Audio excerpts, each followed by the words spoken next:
আসসালামু আলাইকুম। Afsana cooking queen থেকে আপনাদেরকে স্বাগত। আজকে আমি আপনাদের সামনে নিয়ে আসলাম মশলাবিহীন ইলিশ মাছের পেঁয়াজি ভুনা। এই রান্নাটা খুবই অসাধারণ হয় খেতে, বাসায় সবাই পছন্দ করে। যারা মশলা দিয়ে তরকারি রান্না করে খেতে পছন্দ করেন না, তারা একবার ট্রাই করে দেখবেন। খুবই সুস্বাদু এবং খুব মজাদার হয়।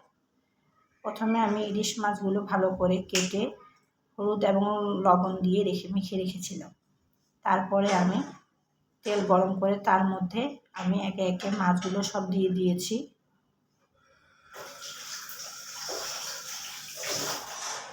এবার আমি মাছগুলো ভালো করে উল্টিয়ে পাল্টিয়ে ভেজে নেব।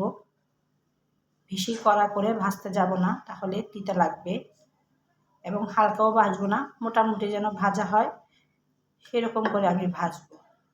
দেখে বুঝতে পারবেন।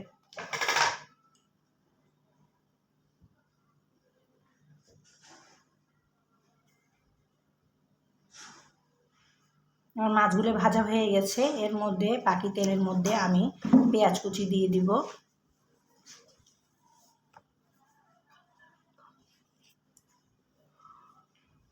বেশি করে পেঁয়াজ দিবেন, কেননা এই তরকারিটা রান্নার মধ্যে বেশি করে পেঁয়াজ দিতে হয়। যেহেতু এখানে কোনো ঝোল হবে না, মশলা হবে না, শুধু পেঁয়াজের উপরে রান্না হবে, তাই একটু বেশি করে পেঁয়াজ দেওয়ার চেষ্টা করবেন। আমি ভালো করে পেঁয়াজগুলো নেড়ে চেড়ে ভেজে নিব, যেন কাঁচা গন্ধটা চলে যায়।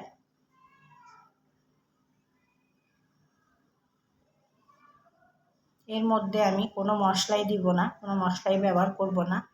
পরিমাণ মতো লবণ দিয়ে দিব।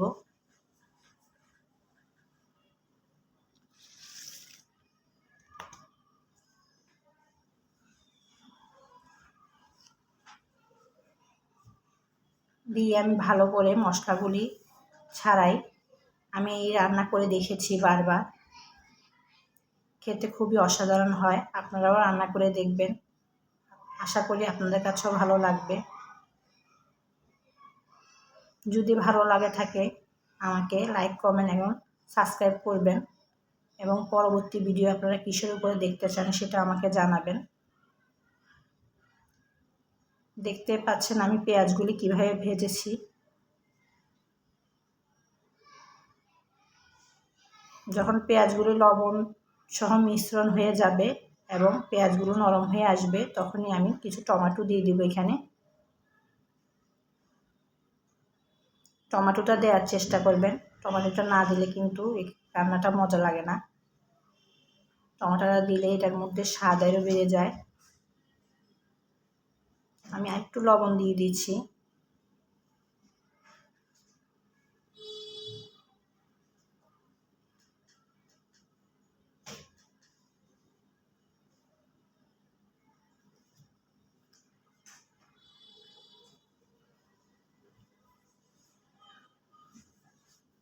এবার ভালো করে আমি নেড়ে চেড়ে ভেজে একে একে মাছগুলো এর মধ্যে দিয়ে দিব।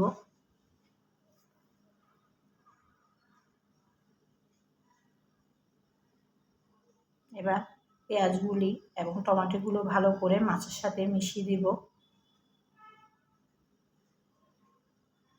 ভালো করে নেড়ে চেড়ে দিব, যেন পেঁয়াজগুলি এবং টমেটোগুলি মাছের সাথে মিশ্রণ হয়ে যায়।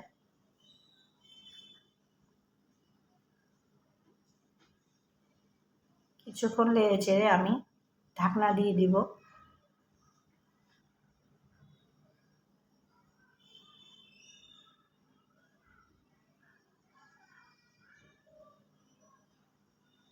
এই রান্নাটা খেতে কিন্তু খুবই মজা হয়। 10-15 মিনিট এভাবে নেড়ে চেড়ে ঢাকনা দেওয়ার পর যখন দেখব পেঁয়াজগুলো একটু লাল লাল হয়ে এসেছে, আবারও কিছুক্ষণ নেড়ে চেড়ে ঢাকনা দিয়ে দিব।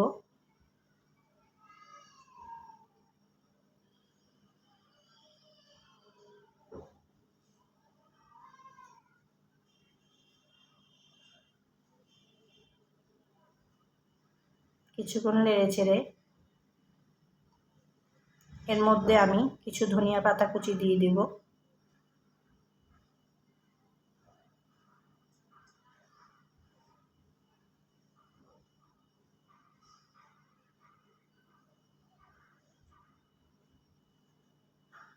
এই রান্নার মধ্যে ধনিয়া পাতা কুচিটা দিলে অন্যরকম টেস্ট হয়।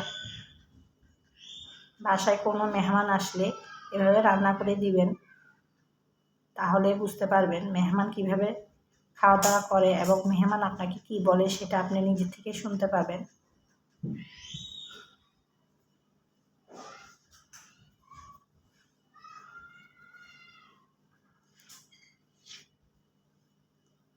এবার আমি ঢাকনাটা উঠিয়ে আরেকটু নেড়ে চেড়ে নিব। তারপরে হয়ে গেল আমার রান্না। আমার রান্নাটা কেমন হয়েছে আপনারা আমাকে একটু জানাবেন কমেন্ট বক্সে। তারপরে কোনো ভিডিও দেখতে চাইলে বা কিসের উপরে আপনারা ভিডিও দেখতে চান আমাকে কমেন্ট বক্সে জানাতে পারেন। আমি চেষ্টা করব আপনাদেরকে ভালো কিছু দেওয়ার জন্য।